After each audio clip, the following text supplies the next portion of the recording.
go check this out and don't think too hard. How about that? Yeah, take everything with a grain of salt. And don't worry about Googling attorney-client privilege either. I won't make any jokes about Christopher Nolan, Yusuf, about thinking. Hey, stop it. Stop it. Yo, what up, everyone? This is the Twice Over Film Club, and I'm your host, Faraz. We're back today with our discussion on The Lincoln Lawyer. Remember to subscribe to our podcast and check out our previous episodes, which include our discussion for Vivarium and our preview for The Garden of Words. Next week, we will be previewing The Lighthouse and releasing our discussion for The Garden of Words. Today it's myself, Yusuf, and special guest Nadim from 23's The Mic Podcast. Make sure to check out his podcast, which is all about Chicago sports and social contemporary news. All right, on to the discussion. Yeah, so the story here really starts with Matthew McConaughey's character, Mick, right? He gets a tip from, I don't know who this guy is, Val? Yeah, that's Val. I think he's more or less he's honestly, I don't know what he is. Yeah, I have no idea what he is. Like, what is his role in terms of, like, is he part of the legal team? Is he just like some guy he knows in the streets? It sounds like it's a guy who like works like either in like a courthouse or in a police station or something. Yeah, because he knows like who's coming down the pipeline in terms of who needs a lawyer. Yeah, and so actually I know exactly. He's a bondsman, right? So he when somebody needs bail, they call in a bondsman, right, to post a bond. I think what he wants out of Mick Haller, Matthew McConaughey's character, right, is to basically go and represent this guy and make sure that Val gets to be the bondsman, because it's going to be $1 million bail, as they mentioned. So that's a big one, right? So he wants it. I think that's kind of his in. So it's kind of, and we noticed this with several other people in those beginning moments, right? Where McConaughey's got these established relationships, and he taps certain guys to do certain things for him, and they kind of scratch each other's backs. Same thing with the cameraman who comes into the courtroom, records it, and then you realize McConaughey's already got a worked out deal where he's like, okay, I'm going to pay you for the tape to make my client feel better, and then we'll split whatever you make, and we kind of have an arrangement in place already, right? So like... Yeah, that's a bogus split, man. It was 80-20, it goes to him. Like, yeah, what? That was pretty harsh, right? And then let's not forget the biker gang as well. Yeah.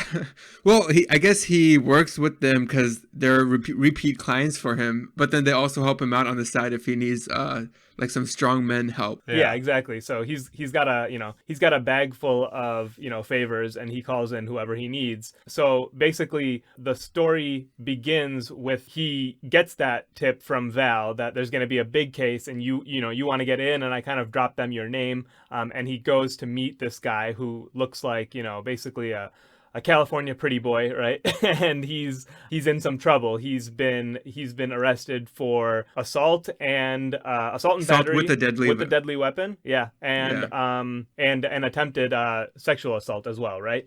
So he's claiming that he didn't do anything involving that. He just was invited over somewhere, and he dropped in, and they basically set him up, knocked him out, and then made it look like he had committed this crime. So that's kind of what Matthew McConaughey walks into, starts investigating, trying to get this guy off. Yeah, and so during his investigation, he kind of remembers a prior case he had where another victim, in this case, was actually murdered, but the assault appeared similar to him when he was reviewing the photos of the victims in both cases. He mentions this line where what his father always says about innocent men or innocent people. Oh, yeah. Essentially that like the most dangerous client is an innocent man that you put away in jail. Yeah, something right? like that. Yeah. It kind of comes in this part right here because Mick now realizes, oh man, there's this guy that I put away. Maybe he was innocent. This is the case I put him away for, and it is eerily similar to the case that I'm working on right now. And then what really happens next? This is where it gets kind of like complicated, right? Yeah, I think the accused first is he kind of like Ryan Phillippe kind of sits down with his mother, who is like this real estate mogul, and the guy that hired them. He kind of just like he shows them the knife. Do you remember shows them the knife that was different than what it was? Yeah. But he kind of breaks down and like he pleads to McConaughey that he's an innocent person. He's an innocent, and there was some other guy at the bar with the girl that probably was the one that did it. And I feel like the first maybe quarter of this movie is just convincing the audience that Ryan Phillippe is innocent. Yeah, that's probably right. And we're watching several flashbacks of his experience that night, right? So you get to kind of see through his eyes what happened. And then at the same time, Mick Haller is questioning everything. So you get to see kind of the other side, because he's also, we see through kind of his vision what he's imagining took place based on the victim's account of things. So you kind of get to see both sides of the courtroom case. You get to watch it occur on screen, and kind of you see one where this guy Louis Roulet, right? He's the poor victim who was basically conned into being arrested for this crime, and then the other one where he's kind of this vicious guy who's just going after this woman, right? So I think basically McConaughey walks out of that saying like, okay, it looks like this is probably, I believe him essentially, because he says something about like, it's just quirky enough that it could be true, basically, right? Yeah. And it's not until he starts piecing together something that, ran through his mind, I guess, because he runs into another guy at the courthouse, another police officer, I believe, who, reminds him of this old case and tells him what scum he is for representing, guilty people, essentially, right? It reminds him of this case, has some eerie similarities. He starts looking through the old files and notices, like, this victim looks exactly the same, has the same injuries in the same places, like something's up here, and then goes to see his old client who is serving a life sentence that Mick convinced him to take because he said, even if you say you're innocent, you look so guilty that there's no way I can get you out of this. And he was trying to avoid the death penalty. He was trying to avoid the death penalty, and the best in his head, he's doing the right thing here. Like, there's no case here. I'm just trying to keep you from getting killed. Right, exactly. Yeah, exactly. And so we basically get this moment, and this is like kind of one of the first like dramatic moments of this movie where he says, I'm going to show you some pictures. I remember, back whenever you told me there was another guy at the bar that night. Tell me if, you see him in any of these mugshots. And he starts flipping through them. And when he gets to the one that's Louis Roulet, the guy suddenly just freezes, calls the guard and says, we're done here, and walks out and says, I don't trust you. And then so, that's where Mick kind of loses it and knows that, he pinned the wrong guy and that his current client is guilty of both crimes, right? The earlier murder that this guy, Michael Pena, by the way, who does a pretty good job, I think. And that's kind of the only scene we get of his. So again, kind of, nothing in depth. And I wish we got more of him because I really like him. Is there any indication of like how far apart these cases were in terms of time? I feel like they didn't mention that. No, but I think it's several years. Okay. Yeah, I'm not entirely sure, but just from the way that he looked in the flashbacks, Michael Pena did, versus how he looked when he's sitting down to talk with Mick. Yeah, no, I was just wondering because Louis Roulet is really young, so I was like, how long has he been doing this since he was like a teenager or something? Yeah, no, so it couldn't have been more than like a year or two. A year or two is a long time. I was thinking like 5+ years, because also Pena is like super agitated and pissed being in prison, and I was just wondering how long has he been there. They never really tell you. Yeah, I don't think they mentioned that. But then you have the introduction of Marissa Tomei's character, who's Haller's ex-wife, who's also the state prosecutor. And you're kind of seeing that, and this is something that I actually liked in this movie, is the character development, at least of Matthew McConaughey's character, is that they kind of show that he has issues behind the scenes as well, and how he's kind of coping with them. And at the same time, so he has his issues at home with I think he's a daughter and his ex-wife. And then he has the issues of remembering this past case and now trying to make sure that he has to keep up with the demands of these people that are kind of forcing his hand in, because if he has that attorney-client privilege first and foremost, but also I think they said that they were going to go after his license if he doesn't make him plead innocent for this case. Yeah, I think basically if he doesn't provide proper representation in this case, then that would be, a mark against him in terms of his credibility as an attorney. And then at the same time, if he goes back and says like, look, I forced this guy back when to take a guilty plea, even though he didn't want to, and he was, I had no reason not to believe him, but I just told him that he has a bad case and I made him take a life sentence. That would also also look pretty bad. I think that's kind of the case they were making. I don't know how true that is, to be honest, but like, because he was kind of acting in the best interest of his client, and let's be honest, innocent people go to prison because they take a plea bargain, deals. right? That's why prosecutors offer them. And so, I mean, I don't know how true that is, but obviously he's worried about that. But I think the big takeaway there, right, is that he sits down with Frank Levin, right, his investigator, and says like, look, I've been duped. I mean, these guys hired me because they know that I'm the only other person who could have put together these puzzle pieces because I worked on the previous case. They hired me so that I would be bound by attorney-client privilege. And so he says, Frank, you got to look into this more. I can't do it. Except the next day he gets a phone call saying that Frank has been shot and killed in his house, right? And so that's kind of, this is something that kind of bothered me, I guess, where McConaughey's a little bit, he's like so distraught for like 5 minutes, and then he wakes up the next morning and like plays his voicemail, and it's a message from Frank, the guy who just got murdered yesterday, and he has like almost no reaction to it. Where I was like, I mean, I think they were just kind of like, all right, let's get this plot moving again, which is good. Hey, that's what do you think whiskey is doing to him? Yeah, I guess so. It's numbing him, right? Yeah. Yeah, they did not waste any time. They just kept going. Full pedal to the metal in this one. Yeah, you got to keep it moving. And right away, Mick is suspecting that Louis Roulet had something to do with the murder of Frank. Like he immediately goes after Val in this case to find out, wait, how did he bypass his tracker that he has on his ankle and go to Frank's house and shoot him?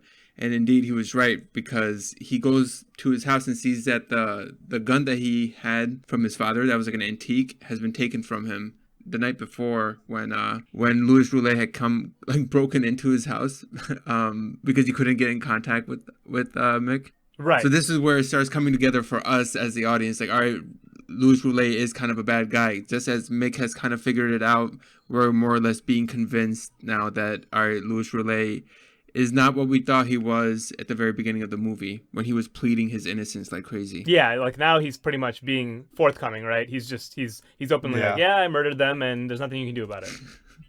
Yeah, which is kind of like a weird premise for me, just to kind of, I don't know, and this is going to sound maybe weird, but like I feel like it showed the bad guy just playing his hand so early, as like in, I don't know, like in old Batman cartoons, like the bad guy would just like tell his entire plan to Batman before like actually doing anything. And I feel like in this case, like that's exactly what happened here. Like he kind of just like, hey, I'm the bad guy. This is my plan. I just won. Yeah, and like the excuse is like he's like, you can't do anything about it because of attorney-client privilege. Yeah. And Yusuf, I want to just ask you right now, since it's on my head, does another crime actually like hold for attorney-client privilege? If Mick is only tasked right now to defend him for this specific list of charges, why is like the previous crime information also held as attorney-client privilege? I mean, so it, or is it not? Yeah, just for the movie? So it's obviously there's no uniformity with the law, so it's different in different places. But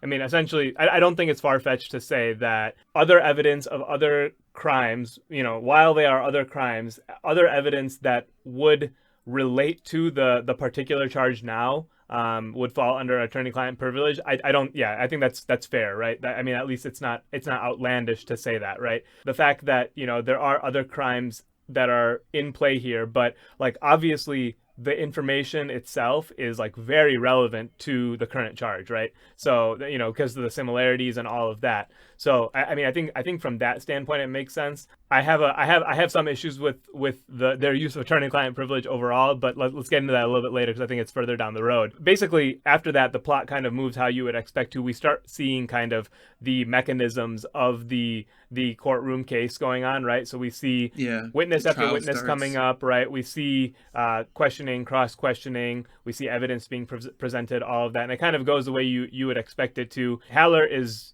playing the role he was paid to play, right? So he is being a good defense attorney at this stage, and it's only very late where we see that he's still got something up his sleeve, right? Yeah, and this is I wasn't really sure, was it his intention to get that jailhouse snitch? This is what he basically does, right? He gets a jailhouse snitch to snitch on Louis Roulet, say that, he confessed everything while they were waiting to be put up for bail. Now, was he doing that on purpose, knowing that this would make the case go away, or was he actually doing that to screw his client over? Like, which of the two was he trying to do? I think he was trying to. So let's break down that kind of final sequence, right? And this is really the climax of the movie, in my opinion, right? So yeah, what we get is that, after the case has been made and it's kind of falling apart from the prosecution standpoint. I mean, Haller's done a really good job poking a bunch of holes in the case, right? There's no solid evidence. So it's looking pretty good for Roulet. And then the prosecutor says he wants to bring one more witness, who is DJ Corliss, who is a jailhouse snitch, right? And this is kind of laid out from the beginning of the movie because, his Haller's ex-wife, right? She's mentioned several times that, like, because she knows the person who's prosecuting this case, right? They both work for the DA, right? Is that correct? Mm-hmm. Yeah. So she basically says, in kind of one of their nights out when she's a little bit drunk, or she mentions like that there's this jailhouse snitch that's involved, right? And so he knows from the start that the prosecutor's got that up his sleeve, so he's expecting it. And so it comes out right at the end, last minute, as a rebuttal witness after Haller's made his whole case. And so when this guy goes up on the stand, it's a state witness that is giving the testimony, but Haller on his cross examination starts asking, okay, like, what else did you talk about? Did you get any other details? And then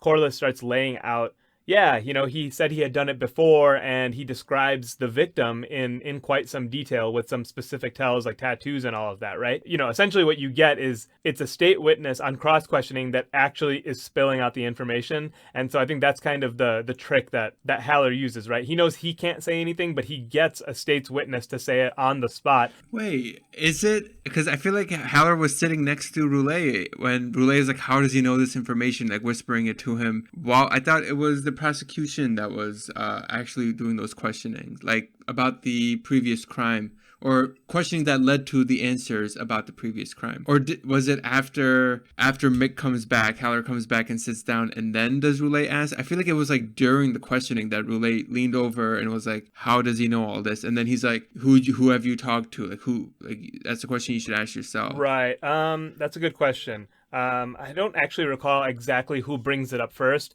but, essentially Corliss has already been coached beforehand. And so he kind of volunteers that information whenever he's getting questioned. And then, Haller gets his chance to kind of flush that out more, right? So he stands up, he asks a bunch of questions, and he's like, what the hell's going on? And then, kind of plays his part like, how does he know all this? And then sits down. And, yeah. So who does coach him? Is it his secretary, Haller's secretary? So my take, and Nadim, tell me what you think about this. My take is that the involvement of, there's another woman who kind of is, a repeat client of Haller's. I think her name is her name Gloria? Yeah. So she kind of gets involved where, she's just on some drug charge or whatever, right? So, it's kind of the usual thing. But early on in the movie, Haller helps her volunteer some information that would be useful in, prosecuting some other guy, and gets her charge reduced and gets her put in a rehab facility. And so basically, I think the trick was that Haller figured out that Corliss, the jailhouse snitch, is also at the same rehab facility. So when he goes to visit her, he kind of gives her instructions that, look, I need you to do me a favor. And then we see them kind of having like this like whisper conversation in the hall as they're walking. So I think basically the trick is that he tells her that you need to go and give this information to Corliss, and make sure that he mentions this when he gives his testimony in court. Is that what you took away from it? Because that's kind of what I thought as far as how he got the information about the the snake tattoo and all that stuff about Donna Renteria, the previous victim. No, that's pretty much what I took away from it. Also, due to the fact that it was kind of, I feel like Gloria as a character was kind of just like one of those convenient Haller things that he just kind of has every out in this justice system, so he knows who to use, when to use them. So I thought it was a little too convenient that he just had somebody at the right space at the right time. This DJ dude was the same guy that was like in his face when he first met Louis Roulet as well, right? Yeah. Like when he goes to when he first got arrested. Yeah. Okay. Yeah. I was wondering if it was the same exact person, but I wasn't sure. Yeah. Yeah, and so like, you know, obviously, so here's the thing. Like one of the things that I thought was like kind of a little bit too convenient here is, you know, to Nadim's point, it's like all these characters kind of are in the right place. That, you know, oh, she's at the same rehab facility. Great, I know this person, and she's willing to lie for me and all that. You know, like also it's like this whole thing was built around kind of the legal structure and like, look, I'm trapped by attorney-client privilege and there's no way for me to get out of this because, you know, they basically, you know, forced me into this position by hiring me, and now I'm stuck and I can't provide this information.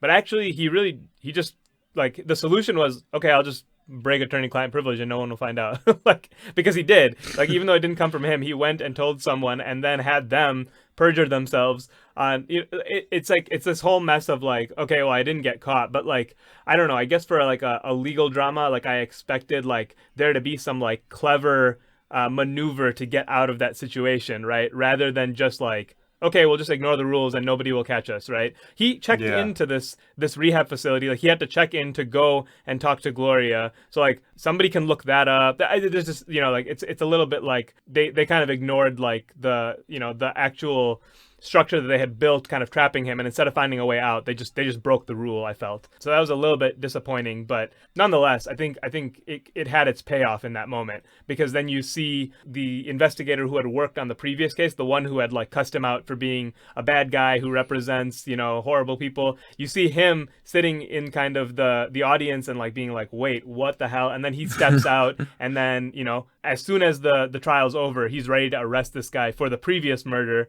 And so like that was Mick getting kind of his redemption. Yeah, how does that happen so fast? Well, like in between there, right? So basically the judge tosses the case out because DJ Corliss is not a reliable witness because of some past information that Mick is able to bring up during cross-examination. Cross-examination, yeah. So yeah, the second he's off, that cop is ready to like arrest him. Where did he get all, like, doesn't he need like stuff to have a reason to arrest him? Is that testimony alone going to be enough? Well, I think they also had a file that he had sent to that officer as well. Yeah, obviously, like, things move way too fast in that final moment, but, you know, the point is that they're not wasting any time on, like, kind of like well, actually, it would take 3 to 5 business days to get the paper, you know, like, they just have him arrested on the spot. And in redemption of that kind of, they also, like, say, like, immediately, like, there's no way they can hold him on those charges, and sure enough, he gets let off for those charges, like, later that day, because they didn't have enough, and he just arrested him in the moment. So, like, I guess they kind of played that properly, where it seemed right, even though it was a hasty arrest. They pointed that out, and they used that as part of the progression there, right? Yeah, and well, this kind of leads. This is not even the, like you said, Yusuf, it's the climax, but then the ending is very near, as in the ending happens right after, and this is where it was just ridiculous to me. I was like, why did they do this? So next thing we find out is that Mick goes back home to his house, and he sees Roulet's mom in the house, and he's like, oh, like son, like mother, or like mother, like son, like you both are just breaking into my house. And she has the gun, and she basically said, I'm the one who murdered Frank. I was like, wait, why would she do that? Did she know any of this, what was happening? And then she shoots him, Mick, that is, and then Mick just kills her with the gun that he had. And that was like the real like ending, I guess. And it just didn't make any sense to me. Like, where did the mom come from and why? Well, I think right before that you had what's his name, Roulet he got out of the arrest, and he was going straight to, because he was threatening to hurt Haller's ex-wife or his daughter. So he went over to their house, and Haller was waiting for him there. And then he was like about to, I don't know, attack him or something. And then Haller's biker gang comes through, and then they just beat up Roulet right there. Yeah, so it's right after that, right? It's not like his mom would have known that just happened. Yeah. Like, he goes back, like, on his way back home, he calls his ex-wife. He's like, hey, we're going to get some nice dinner. Bring Haley out. And then he gets home, and there's his mom. Yeah, I think those are two separate occurrences altogether, right? But I mean, I think the reveal at that point is like, actually the mother was aware of everything that Roulet was doing this whole time, right? And so was she aware of the first murder as well? I don't know. Yeah, I guess. Because like, why did she kill Frank? Because she was trying to cover up for her son. Yeah, like Frank was about to expose them, right? As he said, he had the. How does she know? Like, how does she know that he's looking into like an old, like, at that moment he is working with Haller on the defense. So when he's investigating, yeah, he's gonna figure stuff out, but he's working for this defense. Like, how does like the old case in here come across her head? Like, oh, he's gonna find out too much information about this. I gotta go kill him. Well, Roulet already knew about it because he mentions when he broke into his house, when he broke into Heller's house, he says, you know, I was trying to reach you all day, couldn't reach you, and then I found out that you flew to, you know, to San Quentin or whatever. So he knew he went to go visit Martinez, the guy who was serving time for the previous murder. And so at that point, they're kind of in on it that, okay, he's putting these puzzle pieces together. We have him entrapped by attorney-client privilege, but we got to wrap up the rest of them, right? So I think that's where he knows that he's got to take care of Frank, private right? investigator, yeah.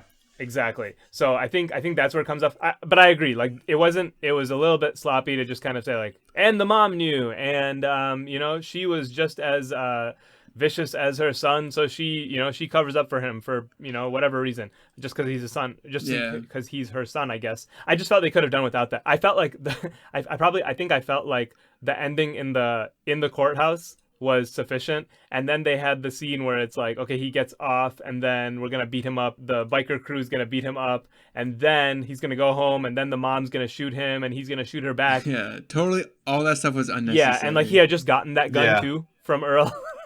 So it was like Earl was the gun plug on that one. Yeah. Yo, man, Earl also, like, he's the driver in the beginning. He's like, hey, you're gonna keep me on for a while, right? Even though you got your license back. And then he's like, yeah, I've had my license for months. But then he is totally gone for the next like hour of the movie. He's not driving him anywhere. I'm like, what happened to him? Yeah. So I mean I think they did, like, they had the Lord of the Rings problem there where it's like the end. But wait, here's one more scene. The end. But wait, here's one more. It was like they did it a couple times, and finally, end is Margaret finds out what Haller had suspected, which is the thing that Frank had come up with that he was about to expose about Roulet was that he got a parking ticket on the street outside Renteria's house the night that she was murdered, which totally implicates him on top of the testimony that Corliss gave. So that's like the real thing that's gonna, you know, pin the crime on him. So it took us a while to get there. Basically, we had to watch kind of a couple of reveals, but you know, that's like I think I appreciate that part of it. I just wish they had gotten to it sooner and kind of left things closer to the climax. I feel like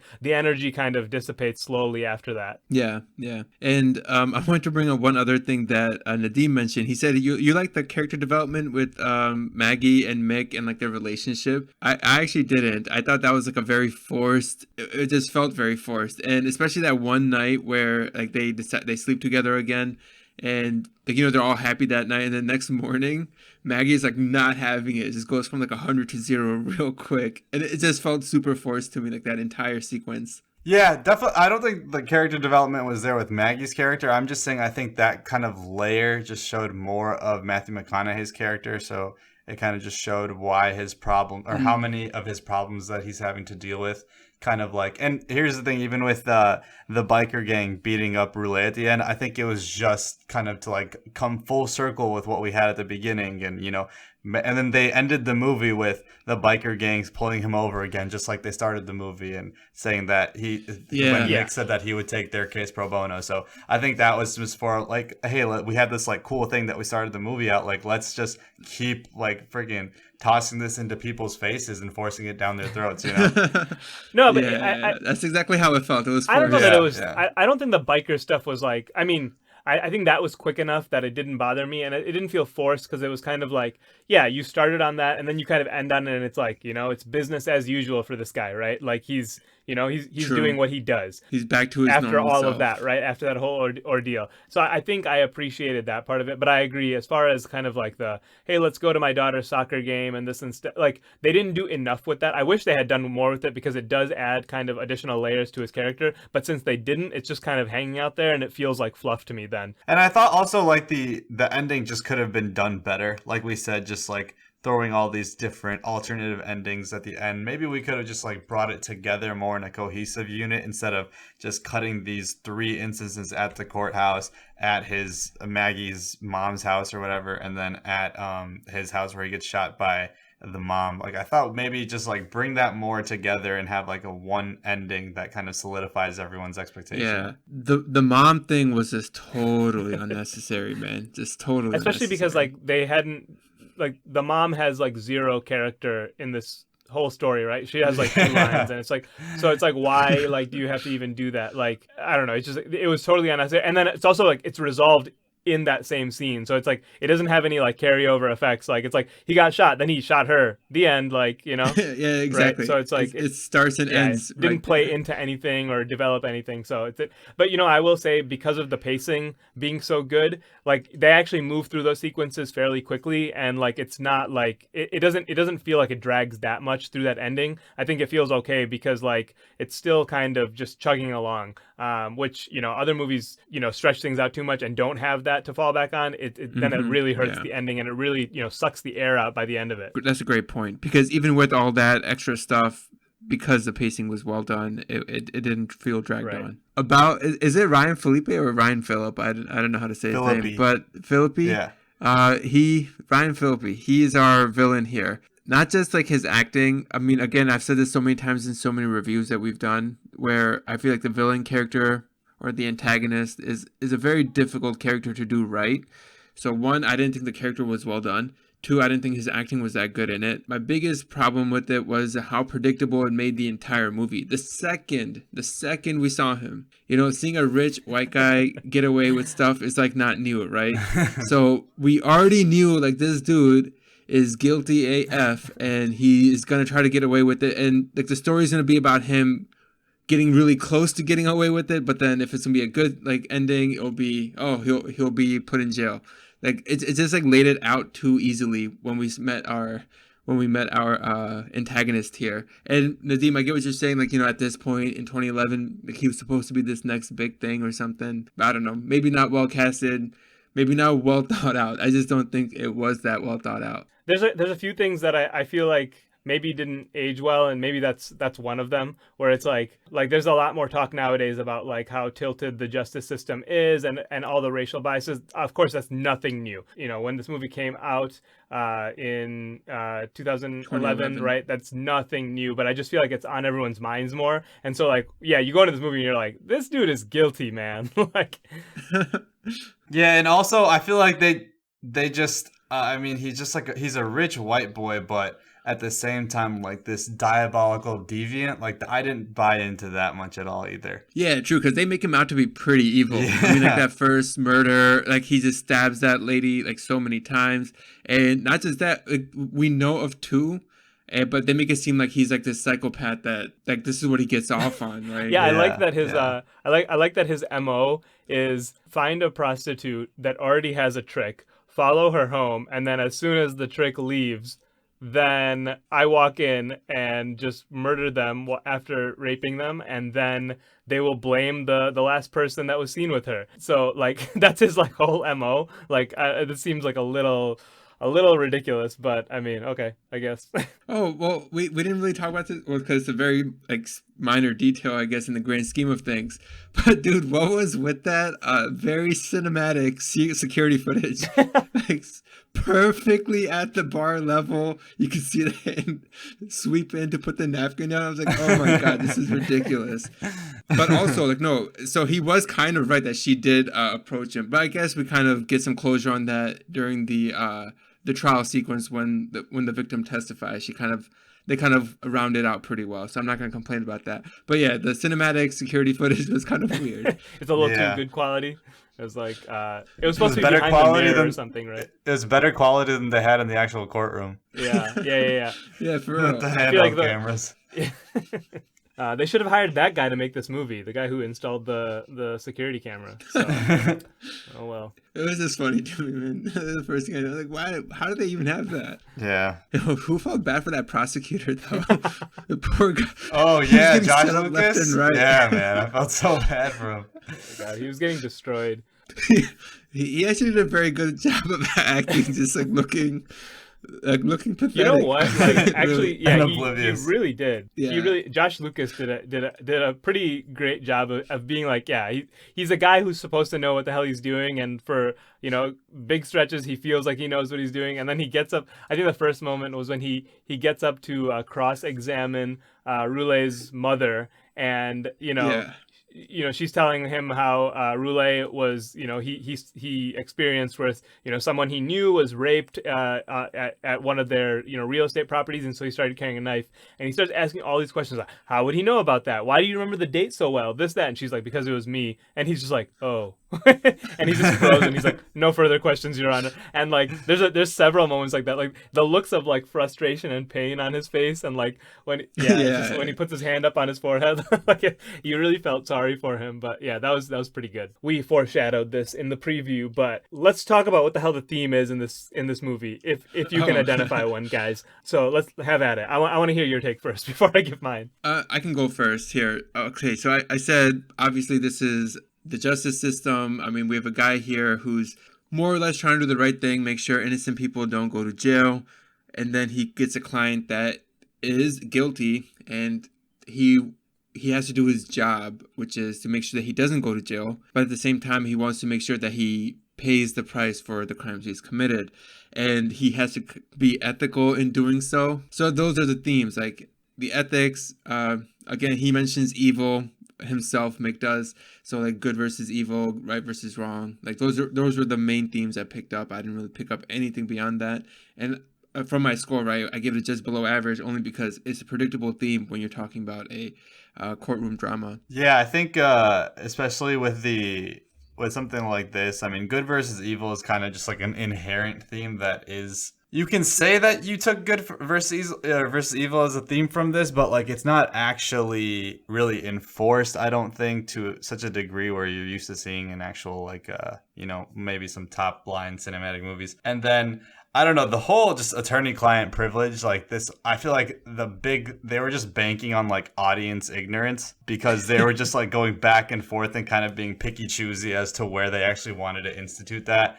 And I just didn't really feel like there was a theme at all here. I think I agree mostly with Nadim here, because it's like, first of all, yeah, I do think it's a little bit too convenient to fall back on like the broad theme of good versus evil. That's I don't know. I we've talked about this. Like that feels too broad to really be a theme generally. And also like this movie's. It doesn't have anything else beyond kind of those kind of, general sentiments, right? So no more specific things, but also nothing in terms of motifs, symbolism, anything like that. And again, they're not going for that. So that's why I scored it how I scored it. But yeah, also the attorney-client privilege thing is like, this is why I have trouble watching movies about the law, or like, about lawsuits or anything like that sometimes, because I can't just, I can't rely on the ignorance that I don't have. And like, so it's a little bit difficult to watch something where I'm unfortunately I'm going to be picky about like, well, that's not really accurate, and I just I get stuck with that, right? So but here that's exactly what happens, where it's like they're using that as kind of the whole crux, but then there's certain parts where they clearly they break the rules. The way out of this whole situation was to break the rule, obviously. So that kind of tells me that they didn't kind of, I don't know, if the theme was going to be like, there's always a way to, if you do the right thing, right? He did the wrong thing and he got out of the thing, right? I mean, it's not, there was no good there, but obviously like he, you could say he made the right decision, but it's not like, he stuck by his principles and he made it out. No, he just decided like, it's time to get myself the hell out of the situation, and I'll do what I need to do it, right? So that's why I'm kind of like, yeah, it's not really about like doing the right thing or like standing by the justice system or something like that. So yeah, it was a little bit confusing from that standpoint. And then also like, I think if your client is killing your investigator, then he clearly possesses, he's clearly an ongoing risk to the yourself and people around you, which means you can break attorney-client privilege. Like the rules are not like crazy like that. If there's a risk going forward beyond what's already been done, but like how does he prove that? How does he say like, hey, this guy's a risk because he's the one who killed Frank? I don't know how he proves it, but I would definitely say, Your Honor, he broke into my house and that by itself is enough, and he stole a gun out of my house and this and that. So I mean, yeah, I guess he doesn't have evidence of those things, but I'm just saying, like, he doesn't have to be like, well, what am I supposed to do? Attorney-client privilege. Like at this point, like that's out the window in a lot of the what they're talking about here. But oh well. I mean, I think let's not get into the the weeds on that. I think they used that concept generally well. I just didn't love how they broke it at the end. Yeah, and let's not forget Bryan Cranston's little cameo of the only person that accuses Mick of doing anything wrong by comparing the gun shell to the gun that he has. He was in it While for 5 he- minutes. Yeah, while he's like while Haller is perched over the body of his dead friend, right? He's like, hey, by the way, Yeah, don't man. go anywhere because we're looking at you. Yeah, you got this gun at home? Because nobody else has this gun.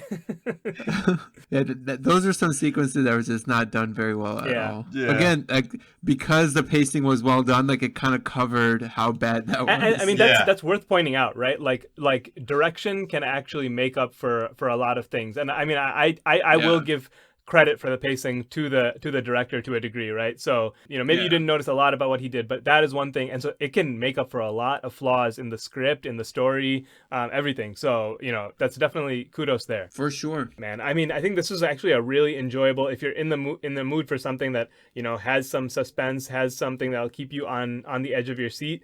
I think this is a good one. I think it's got all the fixins to just be like a nice random evening watch when you want something that's a little bit more immersive. Yeah, I agree as well. I think this movie is one of those movies that just keeps you intrigued throughout. For me, that's like a big thing, because when we rate movies, like we do numbers, and just intrigue by a movie alone from start to finish is like a 7. So this was like a decently a little average, maybe a slightly above average for me because of the McConaughey factor as well. Yeah, again, narrative and our acting scores reflect that very, very clearly. Like those are the strong suits of the film. Yeah.